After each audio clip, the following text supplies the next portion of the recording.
першу чергу це поле, яке на схилі більше 7 градусів, що заборонено розорювати. Далі ми бачимо, розорали верхів'я струмка, розорали водозбор, потім будуть питати, де вода. А вдалині ми бачимо декілька гектар зрубаних самосіяк. Це був хороший вільховий ліс. Причому видно, що ліс ще продали на дрова чи кудись інше, значить, ще окремо 246 статтю порушили Кримінального кодексу незаконне рухання.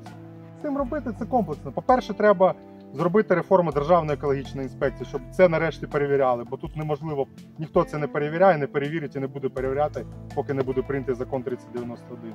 А друге, внести зміни в земельне законодавство, щоб заборонити рубати самосійні ліси, розкорчовувати під сільськогосподарське використання.